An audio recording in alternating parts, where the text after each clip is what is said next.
ಆಗಿದ್ದು ಈ ಕ್ಷೇತ್ರದ ಅಭಿವೃದ್ಧಿಗೆ ನಾನು ಏನೂ ಇಲ್ಲ. ಪಾಪ ಹತಾಶರಾಗಿ ಕೊನೆಗೆ ಹತಾಶರಾದಂಥವ್ರು ಕೊನೆಗೆ ಮಾತಾಡ್ತಕ್ಕಂಥದ್ದೇನು ಅಪಪ್ರಚಾರ. ಅದೆಲ್ಲ ಯಾವುದಕ್ಕೂ ನಾನು ತಲೆ ಕೆಡಿಸ್ಕೊಳಕ್ ಹೋಗಲ್ಲ. ತೊರಪಾಳಿ ರಸ್ತೆ ಅವರೇ ಮಾಡಿಸಿದ್ರ? ಅವ್ರ ಕಾಲದಲ್ಲಿ ಆರ್ಡರ್ ಆಗಿ ಪೆಂಡಿಂಗ್ ನಿಂತಿತ್ತ? ಮೊದಲುಕೋಟೆ ರೋಡು ಅವ್ರ ಕಾಲದಲ್ಲಿ ಆಗಿ ಪೆಂಡಿಂಗ್ ನಿಂತಿತ್ತ?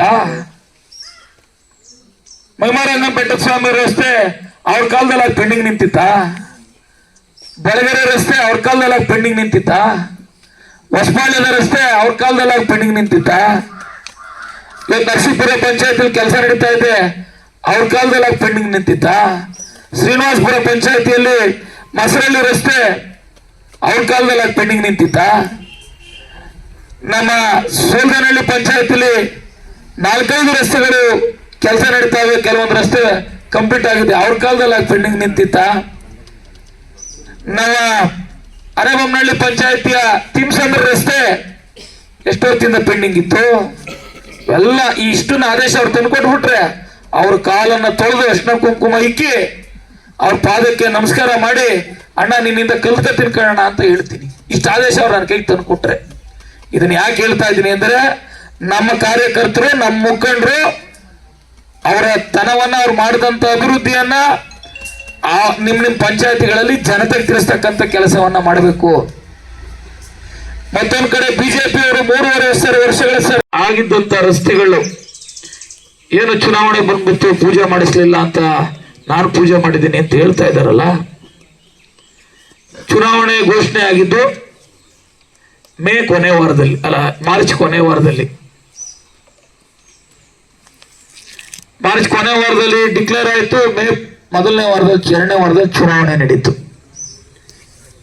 ಮಾರ್ಚು ಬಿಟ್ಬಿಡ್ತೀನಿ, ಫೆಬ್ರವರಿನೂ ಬಿಟ್ಬಿಡ್ತೀನಿ, ಜನವರಿನೂ ಬಿಟ್ಬಿಡ್ತೀನಿ. ಅವರಿಗೆ ನಾನು ಯಾವ್ಯಾವ ರಸ್ತೆಗಳನ್ನ ಪೂಜೆ ಮಾಡಿದ್ದೀನಿ, ಯಾವ್ಯಾವ ಕೆಲಸಗಳು ಪೂಜೆ ಮಾಡಿ ಕಂಪ್ಲೀಟ್ ಆಗಿವೆ, ಯಾವ್ಯಾವ ಕೆಲಸವನ್ನ ಇನ್ನೂ ಪ್ರಗತಿಯಲ್ಲಿದೆ, ಆ ಕೆಲಸಗಳಿಗೆ ಡಿಸೆಂಬರ್ ತಿಂಗಳಲ್ಲಿ ನಾನು ಆದೇಶ ಮಾಡಿಸಿದ್ದೆ. ಆ ಕೆಲಸಕ್ಕೆ ಶಾಸಕರು ಪೂಜೆ ಮಾಡಿದ್ದಾರೆ ಅಂತಕ್ಕಂಥದ್ದನ್ನ ಆದೇಶದ ಪ್ರತಿಯನ್ನ ತಂದು ನಿಮ್ಮ ಯಾರಿಗಾದ್ರೂ ಅಥವಾ ಮಾಧ್ಯಮದ ಸ್ನೇಹಿತರಿಗೆ ತಿಳಿಸಿದ್ರೆ ನಾನು ಅವರ ಸಾಷ್ಟಾಂಗ ನಮಸ್ಕಾರ ಮಾಡಿ ಶಾಸಕ ಸ್ಥಾನಕ್ಕೆ ರಾಜೀನಾಮೆ ಕೊಟ್ಟು ಹೊಟ್ಟೋಯ್ತೀನಿ. ಅವ್ರಿಗೂ ಪಾಪ ಇನ್ನೂ ಆಸೆ ಇರಬೇಕು. 10 ವರ್ಷಗಳ ಕಾಲ ಈ ಶಾಸಕನಾಗಿದ್ದೆ. ಇವತ್ತು ಪಾಪ ಕಾಂಗ್ರೆಸ್ ಪಕ್ಷದ ಒಬ್ಬ ಹುಡುಗನನ್ನ ಈ ಕ್ಷೇತ್ರ ಜನ ಶಾಸಕನಾಗಿ ಮಾಡಿಬಿಟ್ಟಿದ್ದಾರೆ. ಆದ್ರೆ ಅಧಿಕಾರ ಇಲ್ದಿರ ನಾನು ಇಲ್ಲಿ ಇರಕ್ ಆಗ್ತಾ ಇಲ್ಲ. ನನ್ನ ಕನಸಿನಲ್ಲೆಲ್ಲ PDOಗಳು ಬರ್ತಾ ಇದ್ದಾರೆ, ನನ್ನ ಕನಸಿನಲ್ಲೆಲ್ಲ ವಿಲೇಜ್ ಅಕೌಂಟೆಂಟ್ಸ್ ಬರ್ತಾ ಇದ್ದಾರೆ. ಅವರು ಕೊಡ್ತಾ ಇದ್ದಂತ ವಾರ್ಷಿಕವಾದಂತ ಚಂದ ನಿಂತೋಗಿದೆ ನನಗೆ ಅಂತ ಕನಸು ಕಾಣ್ತಾ ಇರಬೇಕು. ಅವ್ರ ಕನಸನ್ನ ಬೇಕಾದ್ರೆ ನನಸು ಮಾಡ್ಕೊಳ್ಳಿ, ನಂದೇನ್ ತಕರಾರು ಏನಿಲ್ಲ. ನಾನು ಇಷ್ಟೇ ಹೇಳ್ತಕ್ಕಂಥದ್ದು, ಶ್ರೀನಿವಾಸ ಮೂರ್ತಿ ಅವರು ಹಿಂದೆ ದಾಬಾಸ್ಪೇಟೆ ರಸ್ತೆ, ನಮ್ಮ ಗೊಲ್ಲಹಳ್ಳಿಯ ರಸ್ತೆಗೆ ಸರ್ಕಾರ ಯಾವುದೇ ಶಾಸಕರಿದ್ರು ಅಪೆಂಡಿಕ್ಸ್ ನಲ್ಲಿ SIDP ನಲ್ಲಿ ಅನುದಾನ ಕೊಡ್ತಾ ಇರ್ತದೆ. 5 ಕೋಟಿ ಕೊಡ್ಬೋದು, 6 ಕೋಟಿ ಕೊಡ್ಬೋದು, ಅವ್ರ ಸಾಮರ್ಥ್ಯ. ಅವ್ರ ಕಾಲದಲ್ಲಿ ಆ ಕೆಲಸ ಅನುಮೋದನೆ ಆಗಿತ್ತು, ಟೆಂಡರ್ ಆಗಿತ್ತು. ಕಾಂಟ್ರಾಕ್ಟರ್ಗಳ ಹತ್ರ ದೊಡ್ಡ ಮಟ್ಟದ ಹಣ ವಸೂಲಿಗಾಗಿ ಅವ್ರು ಕಾಸು ಕೊಡದೆ ಇದಕ್ಕೆ ಕೆಲಸ ಬಂದು ಕೆಲಸ ಮಾಡಕ್ ಅವ್ರು ಬಿಟ್ಟಿರ್ಲಿಲ್ಲ. ನಾನು ಅದನ್ನ ಅವ್ರ ಕಾಲದಲ್ಲಿ ಆಗದೆ ಇರತಕ್ಕಂಥದನ್ನ ಜನ ಕೇಳಿದ್ಕೆ ಸರ್ಕಾರದ ಯೋಜನೆ ಅನುಷ್ಠಾನ ಮಾಡಬೇಕಾಗಿರ್ತಕ್ಕಂಥದ್ದು ಶಾಸಕನಾಗಿ ನನ್ನ ಕರ್ತವ್ಯ. ನಾನು ಹೋಗಿ ನನಗುದ್ದಿಗೆ ಬಿದ್ದಿದ್ದಂಥ ಕೆಲಸವನ್ನ ಕಾಂಟ್ರಾಕ್ಟರ್ ಕರೆದು ನನಗೇನು 1 ರೂಪಾಯಿ ಕೊಡಬೇಡಪ್ಪ, ಗುಣಮಟ್ಟದ ಕೆಲಸವನ್ನು ಮಾಡಿಕೊಡು ಅಂತ ಹೇಳಿ ನಾನು ಅದಕ್ಕೆ ಚಾಲನೆ ಕೊಟ್ಟಿರ್ತಕ್ಕಂಥದ್ದು. ಬಿಟ್ರೆ ಶ್ರೀನಿವಾಸ ಮೂರ್ತಿ ಅವರ ಒಂದೇ ಒಂದು ರಸ್ತೆಗಳಿಗೂ ಸಹ ನಾನು ಪೂಜೆ ಮಾಡಿಲ್ಲ. ಅಂತ ದುರ್ಗತಿ ನನಗೆ ಬಂದಿಲ್ಲ, ಬರೋದೂ ಇಲ್ಲ. ಶ್ರೀನಿವಾಸ ಮೂರ್ತಿ ಇದ್ದಾಗ SIDP ಇರ್ಬೋದು, ಅಪೆಂಡಿಕ್ಸ್ ಇರ್ಬೋದು, ವರ್ಷಕ್ಕೆ 5 ಕೋಟಿ 6 ಕೋಟಿ ಅನುದಾನ ಬಂದ್ರೆ ನಾನು ಶಾಸಕನಾಗಿದ್ದಂತ ಈ 9 ತಿಂಗಳಲ್ಲಿ SIDP, ಅಪೆಂಡಿಕ್ಸ್, 50-54 PWD ಒಂದೇ ಇಲಾಖೆಯಿಂದ 75 ಕೋಟಿ ರೂಗಳ ಅನುದಾನವನ್ನ, ವಿಶೇಷ ಅನುದಾನವನ್ನ ಈ ಕ್ಷೇತ್ರಕ್ಕೆ ತಂದಿದ್ದೀನಿ. ಇವರು ಬಿಜೆಪಿ ಪಕ್ಷದ ಮುಖಂಡರುಗಳ ಹಾರಾಟ, ತೂರಾಟ, ಚಪ್ಪಾಳೆ 3.5 ವರ್ಷಗಳ ಕಾಲ ಎಲ್ಲೋಗಿತ್ತು ಸ್ವಾಮಿ? ಸನ್ಮಾನ್ಯ ಬೊಮ್ಮಾಯಿರವರು ಯಡಿಯೂರಪ್ಪನವರು ಮುಖ್ಯಮಂತ್ರಿ ಆಗಿದ್ದಾಗ ನೆಲಮಂಗಲದ ರಸ್ತೆಗಳು, ನೆಲಮಂಗಲದ ಕೆರೆಗಳು, ನೆಲಮಂಗಲ ಪಟ್ಟಣದ UGD, ನೆಲಮಂಗಲ ಪಟ್ಟಣಕ್ಕೆ ಕಾವೇರಿ ನೀರು ತರ್ತಕ್ಕಂಥದ್ದು, ಮೆಟ್ರೋ ತರ್ತಕ್ಕಂಥದ್ದು ಯಾವುದು ನಿಮ್ ಕಣ್ಣು ಮುಂದೆ ಕಾಣಲಿಲ್ವೋ? ಇದನ್ನ ನೀವು ಪ್ರಶ್ನೆ ಮಾಡಬೇಕು. ನಾನು ಮೀಟಿಂಗ್ ಕರೆದಿದ್ದೀನಿ, MLA ಬರ್ತಾರೆ, ಮುಖಂಡರುಗಳು ಬರ್ತಾರೆ ಅಂತ ಹೇಳಿ ನನ್ನನ್ನು ಮೆಚ್ಚಿಸ್ಲಿಕ್ಕೆ ಇಲ್ಲಿ ಜನ ಲೀಡರ್ಗಳು ಸೇರಿದ್ರೆ ನನಗೆ ಸಮಾಧಾನ ಆಗಲ್ಲ, ಅದು ತೃಪ್ತಿ ಆಗಲ್ಲ, ಅದ್ರ ಫಲ ಸಿಗಲ್ಲ. ಇದ್ರ ಫಲ ಸಿಗ್ಬೇಕಾಗಿರ್ತಕ್ಕಂಥದ್ದು ನೀವೆಲ್ಲ ಚುನಾವಣೆ ಟೈಮಲ್ಲಿ ನೀವು ನಿಮ್ಮ ಭಾಗದ ಜನತೆಗೆ, ನಾನು ನಮ್ಮ ಕಾಂಗ್ರೆಸ್ ಪಕ್ಷ ನೀವು ಏನನ್ನ ಮಾತನ್ನ ಕೊಟ್ಟಿದ್ವಿ, ಆ ಮಾತು ಇವತ್ತು ಈಡೇರಿದ್ರೆ ಜನ ನಮ್ಗೆ ಓಟ್ ಹಾಕ್ರಿ, ಈಡೇರ್ಲಿಲ್ಲ ಅಂದ್ರೆ ನೀವು ಓಟ್ ಹಾಕ್ಬೇಡಿ ಅಂತ ನಾನು ಹೆಂಗೆ ಹೇಳ್ತೀನೋ ನೀವು ಘಂಟಾಘೋಷವಾಗಿ ಜನತೆಗೆ ಹೇಳ್ಬೇಕು. ಅದಕ್ಕೆ ಇವತ್ತು ನಿಮ್ಮನ್ನ ಇಲ್ಲಿ ಸಭೆ ಸೇರಿಸಿರ್ತಕ್ಕಂಥದ್ದು. ನೀವು ಎದೆ ತಟ್ಕೊಂಡು ಹೇಳ್ಬೋದು, ನೀವೆಲ್ಲ ನಮ್ಮ ಮುಖಂಡರುಗಳು ಗ್ಯಾರಂಟಿ ಯೋಜನೆಯ ಗ್ಯಾರಂಟಿ ಕಾರ್ಡ್ಗಳನ್ನ ಪ್ರತಿ ಮನೆಗೂ ತಲುಪಿಸಿದ್ರಿ. ನಾನು ಅಭ್ಯರ್ಥಿ ಆಗಿದ್ದಂತ ಸಂದರ್ಭದಲ್ಲಿ ಪ್ರತಿ ಗ್ರಾಮಗಳಿಗೆ ಬಂದು ನಮ್ಮ ಗ್ಯಾರಂಟಿ ಯೋಜನೆಗಳ ಬಗ್ಗೆ ನಾನು ಪ್ರಸ್ತಾಪ ಮಾಡಿದ್ದೆ. ಅದ್ರ ಜೊತೆಗೆ ನನ್ನನ್ನ ಶಾಸಕನನ್ನಾಗಿ ಮಾಡಿದ್ರೆ ಶ್ರೀನಿವಾಸ ಮೂರ್ತಿ ಅವರು ಈ ಕ್ಷೇತ್ರದ ಜನತೆಗೆ ಮಾಡಿದಂತ ದ್ರೋಹವನ್ನ ನಾನು ಮಾಡೋದಿಲ್ಲ, ನೀವು ನನಗೆ ಆಶೀರ್ವಾದ ಮಾಡಿದ್ರೆ ಋಣ ತೀರಿಸತಕ್ಕಂಥ ಕೆಲಸವನ್ನ ಮಾಡ್ತೀನಿ ಅಂತ ಹೇಳಿದ್ದೆ. ಈ ನಾನು ಶಾಸಕನಾದಂತ 6 ತಿಂಗಳಿಗೆ ಈ 1 ತಿಂಗಳು ಕೋಡ್ ಆಫ್ ಕಂಡಕ್ಟ್ ಬಂದು 1 ತಿಂಗಳಾಯ್ತು. ಅದರಿಂದ ಶಿಕ್ಷಕರ ಕ್ಷೇತ್ರದ ನೀತಿ ಸಂಹಿತೆ ಇತ್ತು, 2.5 ಇಂದ 3 ತಿಂಗಳು ಬರೇ ನೀತಿ ಸಂಹಿತೆಲ್ಲ ಹೊರಟೋದು. ಆ 6 ರಿಂದ 7 ತಿಂಗಳ ಅವಧಿಯಲ್ಲಿ ಮುಖ್ಯಮಂತ್ರಿಗಳಿಂದ, ಉಪಮುಖ್ಯಮಂತ್ರಿಗಳಿಂದ, ಸಂಬಂಧಪಟ್ಟ ಸಚಿವರಿಂದ 869 ಕೋಟಿ ರೂಗಳ ವಿಶೇಷವಾದಂತಹ ಅನುದಾನವನ್ನ ನೆಲಮಂಗಲ ವಿಧಾನಸಭಾ ಕ್ಷೇತ್ರಕ್ಕೆ ತಂದು ಸಾರ್ವಜನಿಕರಿಗೆ ಅನುಕೂಲ ಆಗ್ತಕ್ಕಂಥ ಕೆಲಸಕ್ಕೆ ಚಾಲನೆಯನ್ನ ಕೊಟ್ಟೆ. ಅದಾದ 20 ದಿನಗಳಲ್ಲಿ ಇನ್ನೂ ಒಂದು 100 ಕೋಟಿಗೂ ಅಧಿಕ ಮೊತ್ತದ ಅನುದಾನವನ್ನ ಆದೇಶವನ್ನ ಮಾಡಿಸ್ತೆ. 2 ಸೇರಿ 1000 ಕೋಟಿಗೆ ಅನುದಾನ ಇವತ್ತು ನೆಲಮಂಗಲ ವಿಧಾನಸಭಾ ಕ್ಷೇತ್ರಕ್ಕೆ ಬಂದಿದೆ. ನಾನು ನೆಲಮಂಗಲ ವಿಧಾನಸಭಾ ಕ್ಷೇತ್ರಕ್ಕೆ ಸಂಬಂಧಪಟ್ಟಂತೆ ರಾಜಕೀಯವಾಗಿ ನನ್ನ ಸಂಬಂಧ, ನಿಮ್ಮ ಸಂಬಂಧ 3 ವರ್ಷ ಇರ್ಬೋದು.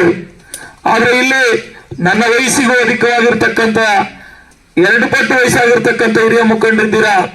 ಈ ತಾಲೂಕಿನ ರಾಜಕಾರಣವನ್ನು ಕಂಡಂತ ಹಲವಾರು ಮುಖಂಡರುಗಳು ಇಲ್ಲಿ ಹೆಚ್ಚಿನ ಸಂಖ್ಯೆಯಲ್ಲಿ ಇದ್ದೀರಾ.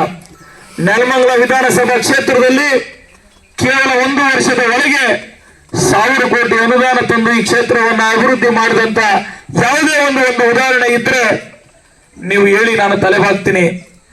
ಅದು ಯಾವುದೂ ಇಲ್ಲ. ಇದೇ ಆದ್ರೆ ನೀವು ಯಾಕೆ ಇದನ್ನ ಜನಕ್ಕೆ ಹೇಳ್ಬಾರ್ದು, ಯಾಕೆ ನೀವು ಜನತೆಗೆ ತಿಳಿಸಬಾರ್ದು ಅಂತಕ್ಕಂಥದನ್ನ ನೀವು ಅರ್ಥ ಮಾಡ್ಕೋಬೇಕು, ಮತ್ತೆ ಅದನ್ನ ಜನತೆಗೆ ತಿಳಿಸಬೇಕು.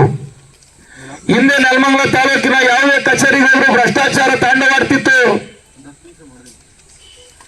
ಇಲ್ಲಿದ್ದ ಮಾಜಿ ಶಾಸಕರು ಎಲ್ಲ ಅಧಿಕಾರಿಗಳ ಹತ್ರ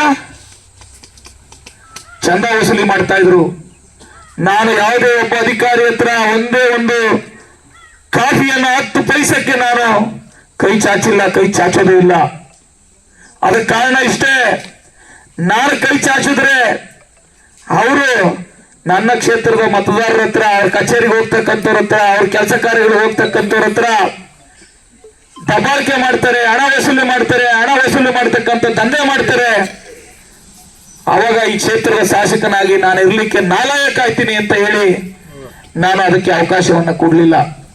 ಇದನ್ನು ಸಹ ನೀವು ಕ್ಷೇತ್ರದ ಜನತೆಗೆ ಹೇಳ್ತಕ್ಕಂಥ ಕೆಲಸವನ್ನ ನೀವು ಪ್ರಾಮಾಣಿಕವಾಗಿ ಮಾಡಬೇಕು.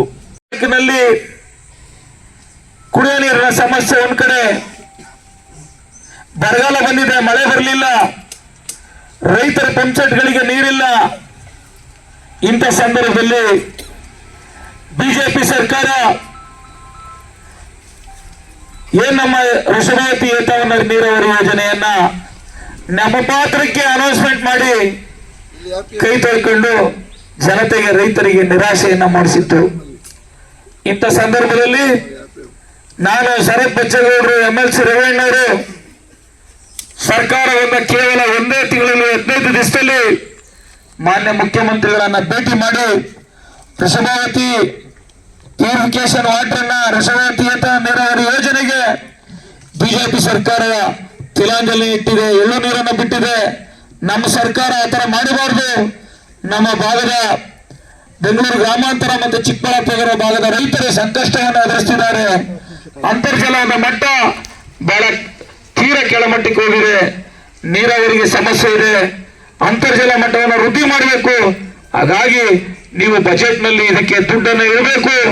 ದುಡ್ಡನ್ನು ಇಟ್ಟು ನೀವು ಆಡಳಿತಾತ್ಮಕ ಅನುಮೋದನೆಯನ್ನು ಕೊಡಬೇಕು ಅಂತ ಹೇಳಿ ನಾನು ಶರತ್ ಬಚ್ಚೇಗೌಡರು, ನಮ್ಮ MLC ರೇವಣ್ಣ, ಇನ್ನೂ ಹಲವಾರು ಜನ ಶಾಸಕರು, ಚಿಕ್ಕಬಳ್ಳಾಪುರ ಮತ್ತೆ ಬೆಂಗಳೂರು ಗ್ರಾಮಾಂತರ ಜಿಲ್ಲೆ ಶಾಸಕರು ಕೇಳಿಕೊಂಡಾಗ ಮಾನ್ಯ ಮುಖ್ಯಮಂತ್ರಿಗಳು ಅದಕ್ಕೆ ಸ್ಪಂದಿಸಿ ನಮ್ಮ ಬಜೆಟ್ನಲ್ಲಿ 2023 ಜೂನ್ ತಿಂಗಳಲ್ಲಿ ನಡೆದಂತ ಬಜೆಟ್ನಲ್ಲಿ 1081 ಕೋಟಿ ರೂಪಾಯಿಗಳನ್ನು ಮೀಸಲಿಟ್ಟು ಅದಕ್ಕೆ ಜೂನ್ ತಿಂಗಳ ಅಂತ್ಯದಲ್ಲಿ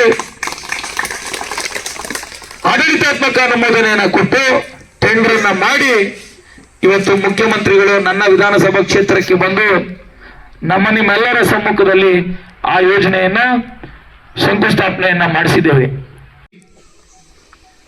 ಕರೆಕ್ಟಾಗಿ ಇದುವರೆಗೂ ನಾನು ಶಾಸಕನಾಗಿ 8 ತಿಂಗಳಿಗೆ ಅಲ್ಲಿ ನಾನೇನು ಮಾಡಿದ್ದೀನಿ, ನೀವು 10 ವರ್ಷದಲ್ಲಿ ಏನು ಮಾಡಿದ್ದೀರಾ ಅಂತ ಅಂಬೇಡ್ಕರ್ ಕ್ರೀಡಾಂಗಣದಲ್ಲಿ ಒಂದು ಕಡೆ ನನ್ನ ಸಾಧನೆಗಳು ಅಥವಾ ನಾನು ಈ ತಾಲೂಕಿಗೆ ತಂದಂಥ ಅನುದಾನಗಳನ್ನು ಡಿಜಿಟಲ್ ನಮ್ಮ ಏನು ಹೇಳ್ತಾರೆ ಅದಕ್ಕೆ ಎಲ್ ಇ ಡಿ ಸ್ಕ್ರೀನ್ ಹಾಕ್ಸಿ ಡಿಸ್ಪ್ಲೇ ಮಾಡೋಣ, ನೀವು 10 ವರ್ಷದಲ್ಲಿ ಏನು ಮಾಡಿದ್ದೀರಿ ಅನ್ನೋದನ್ನ ಡಿಸ್ಪ್ಲೇ ಮಾಡ್ರಿ ಅಂತ ನಾನು ಅವರಿಗೆ ನೇರವಾಗಿ ಪ್ರಶ್ನೆಯನ್ನು ಕೇಳಿದೆ. ಅವರು ಆ ಕೆಲಸವನ್ನು ಯಾಕೆ ಮಾಡಲಿಲ್ಲ ಅಂತಕ್ಕಂಥದ್ದನ್ನ ಜನ ಮಾತನಾಡ್ತಾ ಇದ್ದಾರೆ. ಮಾಡಿದರೆ ಅವ್ರು ಕೆಲಸ ಮಾಡಿದರೆ ತಗೊಂಡ್ಬಂದು ಆದೇಶನ ಡಿಸ್ಪ್ಲೇ ಮಾಡಿಸೋರು. ನನ್ನ ಹತ್ರ ಆದೇಶ ಪತ್ರ ರೆಡಿ ಇವೆ, ಪತ್ರಿಕಾ ಮಾಧ್ಯಮದವ್ರ ಹತ್ರ ರೆಡಿ ಇವೆ, ನನ್ನ ಮೊಬೈಲಲ್ಲೇ ಇವೆ. ಡೇಟ್ನ ಸರ್ಕಾರದ ಆದೇಶದ ಡೇಟ್ನ ತಿದ್ದುಪಡಿ ಮಾಡಲಿಕ್ಕೆ ಯಾರ ಕೈಲೂ ಸಾಧ್ಯ ಇಲ್ಲ. ಇದು ಒಂದು ಕಡೆ. ಮಾನ್ಯ ಶ್ರೀನಿವಾಸ ಮೂರ್ತಿಯವರು 10 ವರ್ಷಗಳಿಂದ ಶಾಸಕರಾಗಿದ್ರು ಅಲ್ವಾ.